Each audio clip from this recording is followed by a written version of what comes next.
Welcome to the Move 101 podcast. This is Dr. Harverson. And this is Dr. Garrett. And in today's episode, we sat down with professional bodybuilder and nutritionist Shelby Starnes. Shelby began competing in bodybuilding in 2005 and earned his IFBB Pro card in 2012 at the NPC Masters National. He's also been coaching and handling nutrition preparation for other competitors since 2006, with athletes competing on stages such as the Mr. Olympia and Arnold Classic. Shelby also works with non-competitors on improving their body composition, and he brings a wealth of information and experience. We hope you enjoy the conversation. So Shelby, thank you so much for joining us. Thanks. We appreciate your time. Welcome to the show. Thank you. Yeah, our pleasure. Before we get into some of the questions we have for you, I was wondering if you could give us and our listeners just a quick history of your, how did you get into bodybuilding, maybe some of your history in the sport, and what brought you to where you are now? I'm probably not a typical bodybuilder. A lot of bodybuilders have some sort of athletic background in adolescence, and then maybe they're in football and doing some weight training and decide that they like the weight training better than the sport or something like that. I was not a jock or anything like that. I was kind of an anti-jock in high school, and definitely no athletic background, and then got into it after high school more just as, something healthy to do, not bodybuilding, but just exercising. Decided to do a little bit of cardio, and then that led to weight training. And then before I knew it, I was like, wow, look at this bodybuilding stuff. Like, this is really cool what people are able to accomplish with their bodies. To me, it's more of like an art form than an athletic endeavor. It's an athletic endeavor. It's a physical endeavor. But to me, I think the initial attraction was more of it as an art form, but an art form that encompassed, so much. It's obviously not just a painting on a canvas. It's something that's a complete lifestyle. So that was my, initial interest. And then my family's not athletic. I'm the antithesis of bodybuilding. So it was, but I'm very, focused and determined, and I can stick with things for a while. So, after high school, I just gradually got into it, and it snowballed from there. And eventually I competed, and I decided that I loved it. And I competed for 13 years in a row. Every year I did at least one show. I eventually, you start off at the local level, and then you if you do good, you move up to the national level, and then so on and so forth. And so I just, tried to get better, and eventually turned pro in the IFBB. And then I competed as a pro for 5 years. The last of those 13 years was as a pro bodybuilder. And then I retired from competing about 5 years ago. And I got into coaching, as we were talking before we started. I got into coaching relatively quickly, just because I had friends locally that, wanted my help getting ready for a show. And so I started coaching relatively early, and that, like bodybuilding, it just snowballed. And eventually I was able to, pursue that as a job. And I've been doing that full time since 2009 now. It's interesting hearing you talk about the idea of kind of a living canvas with the art form that bodybuilding is, and kind of sculpting your physique. I'm curious. That makes me kind of curious to ask you, did you enjoy the competition part of it, or was it really more the pursuit of kind of the daily grind? To me, I was never a huge fan of the competition, but most people like having something to work towards. Competition really brings out, a higher level in people in any endeavor.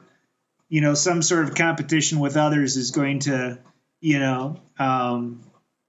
is probably going to take you to another level. But I never was really into like, the posing routine and getting on stage. Like that was all just whatever. I mean, to me, it was more about, the actual bodybuilding and in the gym and, making progress and everything. And that was like test day, like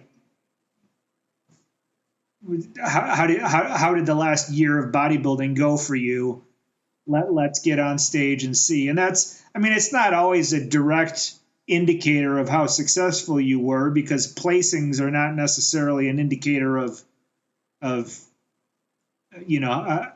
progress that you made, but it still served as a good motivator. Right. Well, what are you most proud of from your own career? Gosh, the word pride doesn't really like. I don't really like consider myself like, like I'm really proud of different things. Like, I mean, that's a bad question because you've always been known as a very humble guy. So I dropped that one on you. Sorry. Yeah, that's a whole philosophical side topic or whatever. I think I got lucky. I got lucky in a lot of instances. I mean, if you just say like, what was my favorite look? My favorite look on stage was probably when I won junior nationals in 2011. And that was a show that like I did it many times. It was my first national show, and I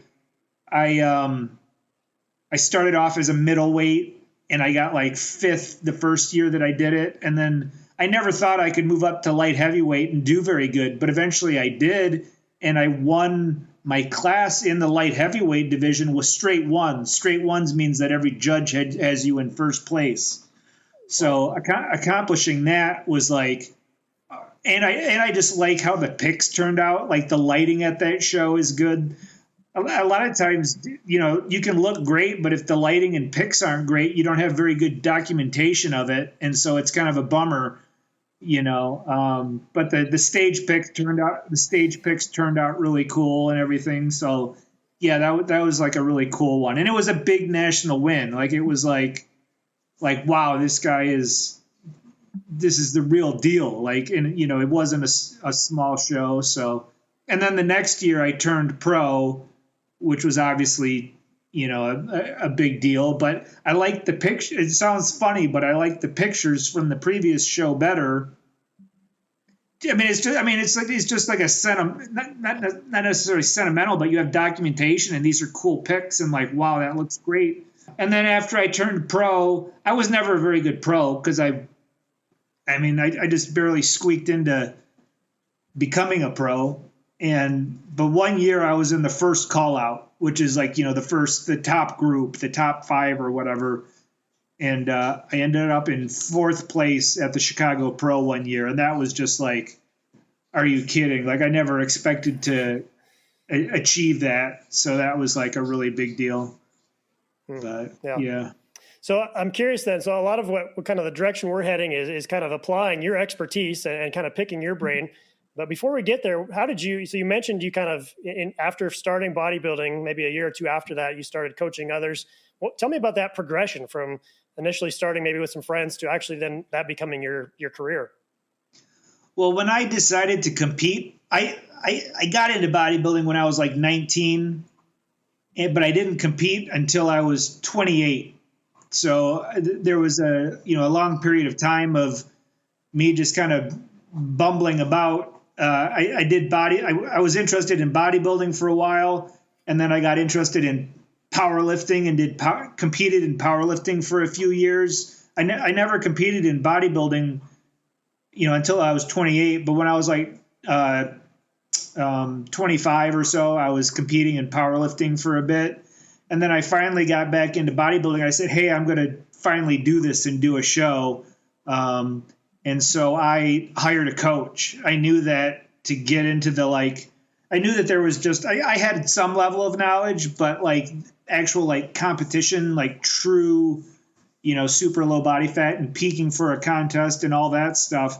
I knew that was way above my pay grade. So I hired a coach and I worked with him, and I learned a lot. I worked with him for the first few years that I competed. And after a couple years, he said, hey, he had a team of nutritionists that worked under him. He called them protege nutritionists. And he said, hey, do you want to be on my team or whatever and coach, And I said, I don't have background in, I don't have a degree in this or whatever. And he said, yeah, but you understand it. You get it. Like you've been doing it for a while. You understand what I'm doing. I said, okay, I'll give it a try. Didn't really have anything to lose. So, that was 2007, like early 2007.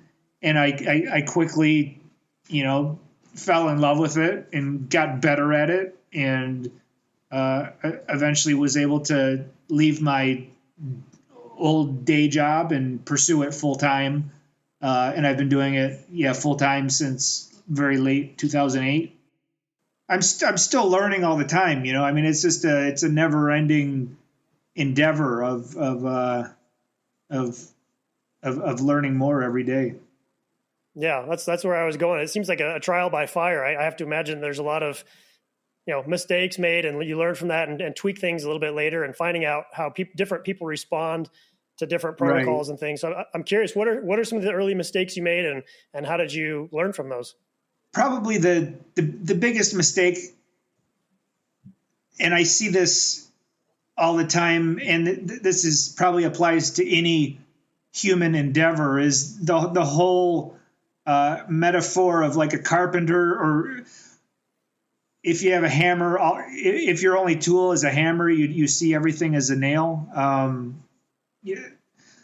Like whatever diet style you learn first, or whatever diet style works best for you, you want to fit everybody else into that. And that's something that I see with a lot of people. They don't have a lot of tools in their toolbox, but they don't necessarily realize that. That's just a cognitive bias. They don't necessarily realize that there's a million ways to diet, and different people might need different methods. So that was probably a stumbling block in the beginning. I only knew, one or two diet styles that, if you don't have the more experience and the more knowledge you have, the higher level of results you can get when you reach, sticking points or whatever. So I might have not achieved as good of success. I might have had some level of success with a client, but it could have been better if I had known about this or whatever. But you could say the same thing about my work today. I've been doing this for 13 years or whatever, and there are going to be things that I learn later this year that are going to help me get better results for the clients that I work with next year that the clients that I work with this year are not getting. But that's just the nature of human understanding. Oh, absolutely. Yeah, it's interesting. One of the lessons we keep learning is that the best way to make progress in just about any aspect of life is just to start in your chosen direction and then refine along the way. We found that we learn so much more by taking action rather than just waiting until we think we know the things we're supposed to know. So I certainly appreciate the parallels there with the idea of constant pursuit of more knowledge along the way. I'm curious, though, while you've adapted your approach and added more tools to the tool belt, what are some of the fundamentals to dieting that you've kept or maybe held on to through the years? Well, the coach that I worked with the first time, he was really big on something that was just called carb cycling, which is having, a higher carb intake on certain days as opposed to other days. And honestly, carb cycling, he had a very specific way of doing it. He had a high day, a medium day, and a low day, and he would cycle it in different ways. And he was not, at least at the time, he was not a big fan of much dietary fat intake. But just the general concept of carb cycling is something that, I've kept. But the more you think about it, almost all diets end up being some form of carb cycling, whether or not they call themselves that or not. Even like a ketogenic diet, I mean, unless you're just doing straight keto where you don't have any carbs forever, infinity, which is not a good way to do anything. Most people that are on some sort of keto diet, at least if they're like getting ready for a bodybuilding show, will have a periodic carb up, like maybe one day a week. Maybe they have a cheat meal or, some sort of refeed. And so by its nature, that's carb cycling. It's not carb cycling like, my coach did with high, medium, low days and carbs every day in varying amounts, but just by nature of being zero carbs on all days and one day you have some carbs, that's a carb cycle. And like almost any diet, if you break it down, it's some form of carb cycle. And so just learning how to manipulate that in, pros and cons and how things work. That's something that's stuck with me. So as we start to dial down on some of the specifics of your coaching approach, I'm wondering, can you tell us about some of the differences that you'll program for an athlete who's prepping for a show versus the same athlete in their off season? Well, unfortunately, this is one of those supremely nuanced things where every individual is different, and every diet, every time they prep, can be different. So I mean, the bottom line is you get more calories in the off season and less calories when you're dieting, and everything in between can change in a variety of ways. And there's not necessarily one best way to do things. There's not just one way to skin a cat. Oftentimes there can be multiple approaches that lead to an awesome outcome. But you only get, it's an N equals 1 experiment that you're doing. And hopefully you try to realize quickly that either this is working or this is not working and we need to modify things. But yeah, I mean, the biggest difference between off season and prep is just calories. I know that just sounds like a silly oversimplification, but I mean, that's really all it is. But I mean, there's so much nuance to it. I mean, there's infinite nuance to it. Yeah. So Shelby, within the range of, let's say, individual differences in needs, how long does it usually take to begin to understand what a given client needs and how to adapt your approach to their programming? That's another one that can be tricky, unfortunately. I did an interview like this last year, and I was reading some of the comments on YouTube. It was posted to YouTube. It was it got thousands of views. And some of the people, typically younger people, were complaining about how much I hedged my answers. They're like, this guy doesn't know anything. And it's like, yeah, it's like, what do you mean I don't know anything? It's like, never read the comments. Yeah, right. But it really varies. It depends on the athlete, and it depends on how often I'm seeing them. Like if it's a lifestyle client and they're just checking in once a week, it might take me a little bit longer versus someone that's getting ready for a competition when I'm seeing them more frequently. You're getting more frequent feedback and you can, build on that. And it also depends on how good of a job they are doing at being a client. How consistent are they? What are they doing right? What are they doing wrong? And what are they telling me about? Or what are they neglecting to tell me about? And so I'm, shooting in the dark, trying to make adjustments when they're just, not following the plan 100%. So, I mean, the answer to how long it takes could be, 1 month or 10 years. Somewhere in between there.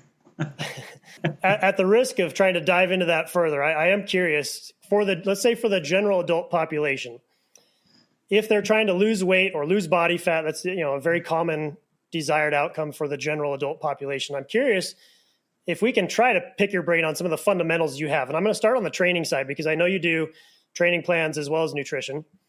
And so I'm curious maybe about just a couple of variables. So when we look at resistance training, usually volume, how many sets are you doing? How many days a week are you going to the gym? Frequency. I'm curious, do you have fundamentals in terms of volume or frequency that you typically approach for the general adult client who's looking to lose weight, lose body fat? I will just say outright that my specialty is nutrition and not training. I do offer training programs, but I don't have, I would definitely not consider myself well educated in that realm. I always trained 3 or 4 days a week, and I liked training hard. I liked training 1 or 2 body parts per session. I know that nowadays I'm old school, I'm pretty old school, traditional bodybuilding type training. Nowadays, there's just so much attention paid to things like rate of perceived exertion and frequency, and just, monitoring everything just down to the T, which is something that I never got into that. That's not something that I really paid attention to. If you're feeling beat up, if you're training really hard and you feel beat up, take a couple of days off. I don't program it like, okay, we're going to do 3 weeks here of like an accumulation phase, and then we're going to have, I don't use words that have more than 2 syllables to describe my training. But just general. If just some, if my neighbor came up to me and said, I want to lose fat and build some muscle, I would say, hey, why don't you try training 3 or 4 days a week, every other day, something like that. And I think, for a very, very beginner, maybe a full body workout. But sometimes that, I don't know, I would probably just jump them right into like a push-pull legs split. That's kind of what I always favored. I always did it kind of like a push-pull leg split, and maybe have 1 day where I just trained arms on their own. And in terms of frequency and volume and all that stuff, again, I don't have any formulas or anything like that. Train hard, don't overdo it, and when you need a break, take one. So yeah, I'm sure you guys know much more about the training aspect of things than I do. Well, let me flip to the nutrition side then.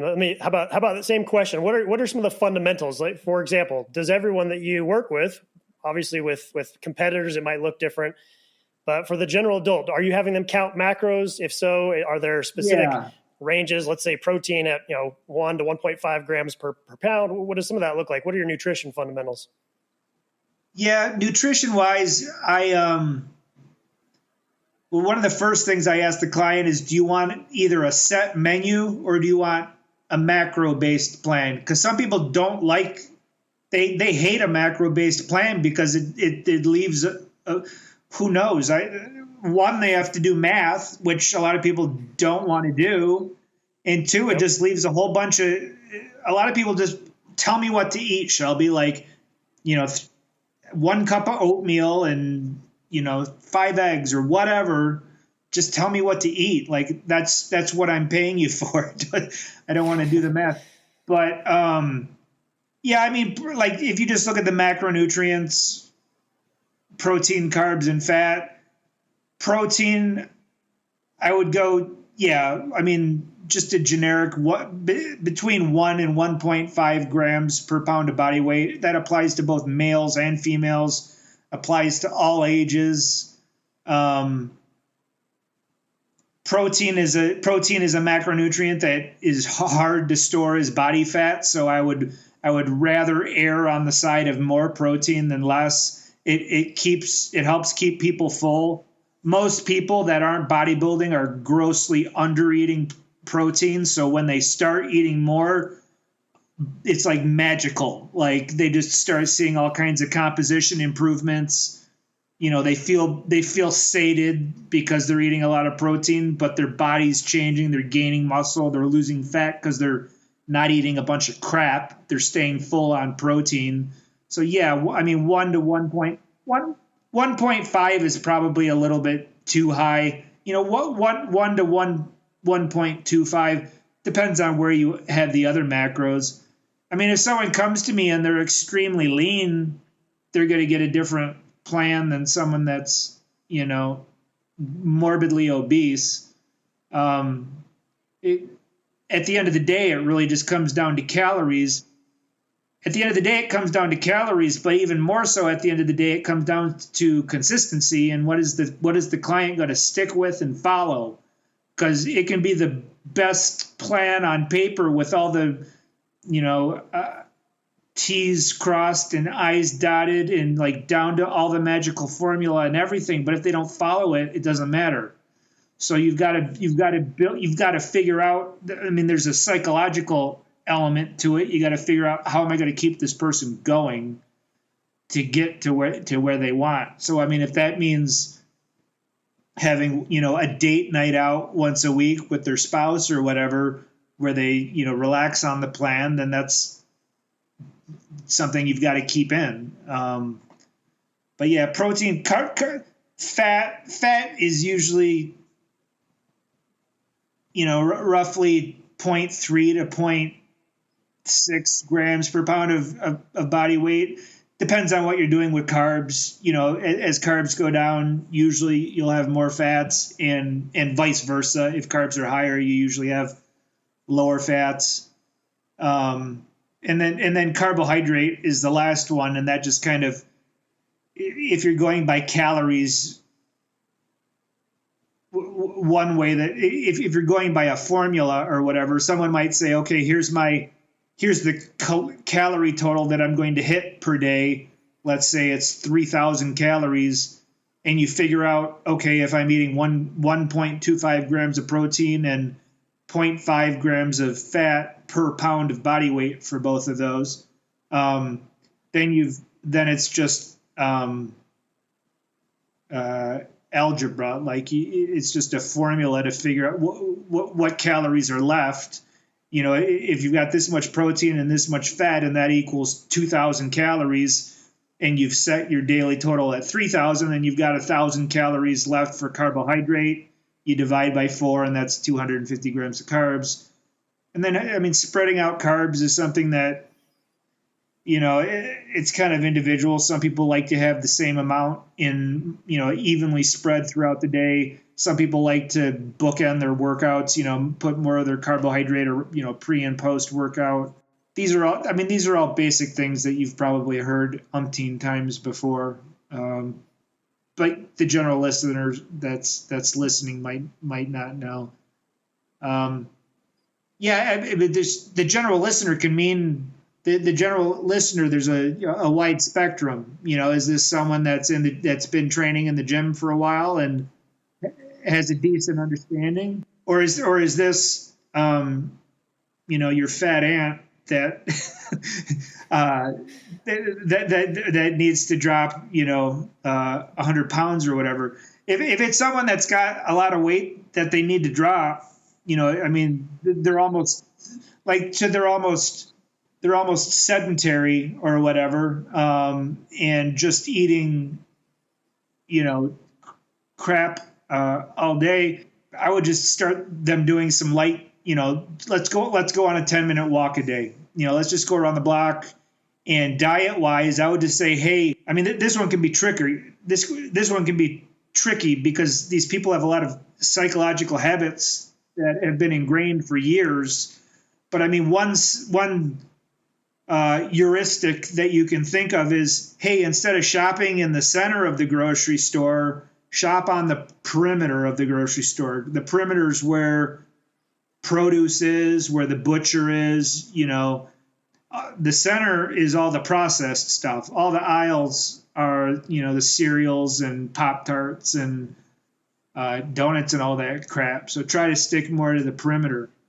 I mean, that's a simple heuristic, but a lot of times you're dealing with someone that's, again, has habits and psychology that's built up for a long time. So you might need to say, hey, let's start having 1 or 2 healthy meals a day, and give them some ideas of healthy whole food meals, and then let them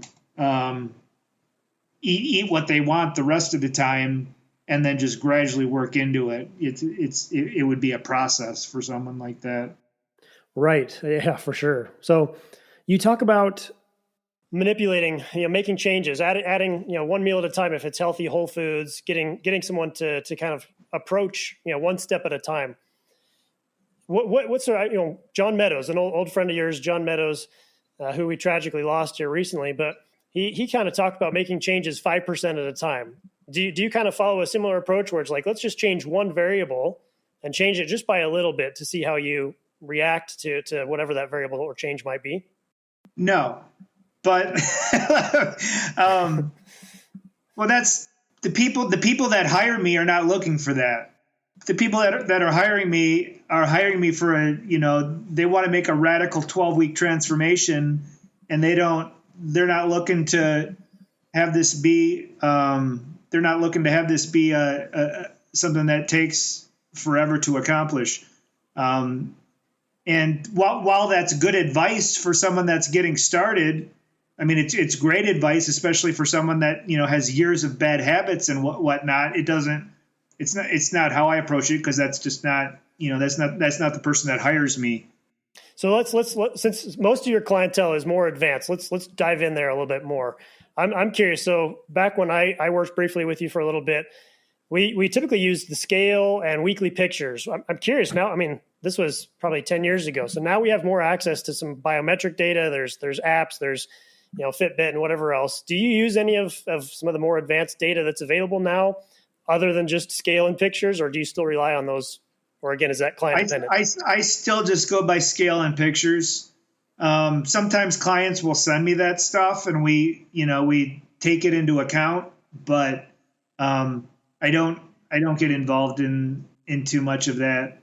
I just don't see it as necessary. It might be helpful. It doesn't hurt. It doesn't hurt to pay attention to that stuff. A lot of times I'll run into a client that is plateaued or having some sort of issue with making progress, and a lot of times I have to figure out what's going on, because they're following the plan, but something's not right. And so I might say, hey, how much sleep are you getting? That's often a culprit in all sorts of issues. I mean, poor sleep negatively affects everything in your life. But you find out that the past couple nights they've only had 3 or 4 hours of sleep, and they're stressing about something that's going on in their life. That can certainly impact results. Or maybe they had some life event that prevented them from drinking very much water for a couple of days. That can cause you to hold more water. When you drink less water, you hold more water, and so that might affect things on the scale. And visually as well. And sometimes it just comes down to they might have a hormonal issue. They might need to get blood work done. They could be following the perfect plan, perfect weight training, cardio, diet, etc. But just seeing really poor results. And when that happens, it's always like it seems like it's probably something hormonal. So they could get blood work done and see, hey, where are my thyroid levels? Where's my testosterone? Where's my estrogen and things of that nature? And, sometimes those numbers are off, and so it needs to be addressed so that they can make the progress they need to. Do you have any tools, or, whether it be a website or kind of like a panel that you actually recommend as far as blood work? No, I just have a list an extensive list of not just hormones, but other blood markers that I say, hey, go to your doctor and try and get this or get it on your own or whatever. Yeah. How often do you find hormones are the issue? And do you see more of a difference between males and females there in terms of maybe the commonality with how often hormone issues come up? You have to remember that I don't have necessarily a representative sample of the general population. That's just in your clientele alone. Then what's your experience been there? I mostly have female clients in general nowadays. I would say females are at least 80% of my clients. Females, both for competitors and non-competitors. I do work with a fair amount of men as well, but over the years it's swayed more towards females. And so I see more female problems, in blood work, but males can certainly have issues too. Low testosterone is no joke, and it's definitely something that seems to be happening more frequently these days and will definitely impact your progress from weight training, diet, everything, and just affect your overall quality of life. But males could have messed up thyroid hormones. They could have too high of estrogen. They could have anything. So, do you approach nutrition differently at all for males versus females? I approach.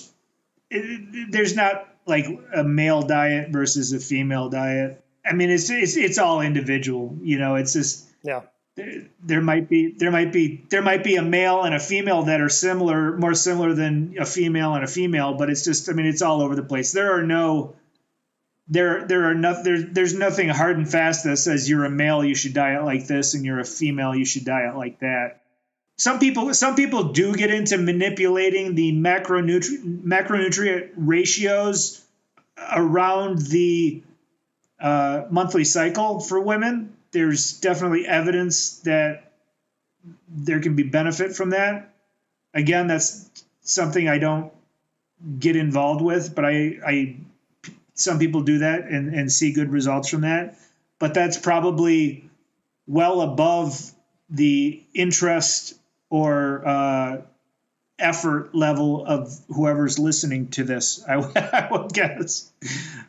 It's pretty involved. Lyle McDonald, if you're familiar with Lyle McDonald, he's written pretty extensively about that. Yeah, it's a great reminder for our listeners to remember the principle of individuality and the idea that even if you've learned how the fundamental principle might apply, there's often little tweaks needed to those fundamentals in order to fit the circumstances of the individual. So it's interesting to hear how much of a role that plays for you. One of the things you mentioned, though, here is the quantity of calories someone is consuming. And that makes me, curious about where does the idea of food quality play into the equation for you? And is there an importance placed on quantity versus quality or both? I never build crap food into any client's plan. I don't have clients that want that type of plan from me. They don't hire me to have a lot of leeway or whatever. So I'm focusing both on quantity and quality. If at the end of the day, if you're not paying attention to calories, then you're going to have trouble seeing results. If overall calories are not at a level, and that's regardless of food quality. But if you have someone that pays attention to calories and eats crap versus someone that pays attention to calories and eats quality foods, this person's going to beat this person. And all the people that hire me and pay the money to, work with me want to be this person. So we're not even going down that road. But yeah, it's both. It's quality and quantity. You have to pay attention to calories. Calories are number one. But if you want the best results, you need quality too. Now, some people say, hey, let's just focus on quality for 90% of the food that I eat, and then have 10% where I can play around. And that's fine if you want to do that. You'll see great results with that, and maybe build in some flexibility that helps you stay on the plan, more long term. So yeah, that's the quality versus quantity that's my take on that. Shelby, I'm curious, kind of on the other end of the spectrum, for an athlete that you're working with who's maybe been dieting for a long time or is almost over dieted. I don't know if that's the right term to use, but for someone who's been maybe they've plateaued, cutting too many calories and they're just not seeing results. I've never worked with an athlete at the levels that you are, but working with clients and people who are looking to get in better shape, that was always one of the challenges. We assume, of course, that they're sticking to a diet if you've given them a meal plan or something like that. But assuming that to be the case, are there signs or telltale signs that you can see if someone's over diet or if they need a refeed or some sort of different approach, almost like a reverse diet for a period of time? What do you look for that? Yeah, I mean, some easy ones are just mental fatigue. They're getting sick of it, or they're having poor performance in the gym. Maybe they're cold all the time. Their body temperature is falling.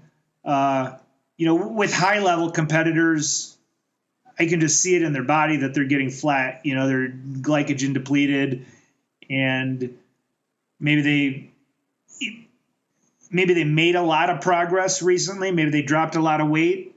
Or maybe it's the opposite. Maybe they haven't dropped weight, and even though despite pushing really hard, that usually means, hey, something about you, whenever you diet, your hormones are fighting back. Your body does not want to release body fat and be this lean, shredded Adonis. Your body wants to maintain homeostasis and not lose body fat. So whenever you start dieting, your hormones will fight back. Like immediately when you start cutting calories, your thyroid levels will drop, and you'll probably have some changes in testosterone, leptin, ghrelin, etc. And so having periodic diet breaks or diet refeeds or something like that is something that can help offset some of that hormonal adaptation to dieting. But yeah, I mean, the biggest, easiest indicators are mental fatigue, but that's a tricky one because someone might be like, oh my God, I've been dieting for 2 hours. I need an ice cream. Like this mental fatigue. And obviously that's not what we're talking about. We're talking about, someone that's been doing it consistently for a while, on a, hypocaloric phase and is, experiencing, mental fatigue, physical fatigue, maybe they're having crappy workouts, et cetera. So that might be time to, maybe take a meal off plan or a whole day of eating higher carbohydrate, something along those lines. Carbohydrate is the best macronutrient to increase when you do need a refeed like that. It has the most positive impact on hormones to help get you back to normal, and it refills glycogen, helps support weight training, etc. And it tastes good. People like carbs. Telling people to eat more carbs usually makes them happy. I like that. Well, Shelby, we want to be respectful of your time as we know you have clients competing right now, actually, that you need to be available for. But I just wanted to say thank you so much for taking the time to answer some of our questions. And we hope certainly that provided some ideas and action steps that our listeners can take in their own pursuit of fitness. My last question for you is where can listeners find you or learn more about you and the services that you offer? We want to make sure we hand that off to you as far as, advertising what you do and where they can find you. The easiest way to find me is my website's just my name, ShelbyStarnes.com. If people search for Shelby Starnes articles, they can probably find a handful of articles that I've written over the years for free. And then on my website, there's also a page where I sell ebooks. Ebooks that dig into, the details of all this stuff. They're PDF files. They're ebooks. They're not a hard copy, but I've written, I think six over the years, and you can purchase them all together there. And it goes into all this stuff that we've been talking about in a lot finer detail. Perfect. Well, again, Shelby, we just wanted to say thank you so much for the time you spent with us. We know this will be helpful for our listeners, so we really appreciate you and wish you all the best. My pleasure. Thank you, guys.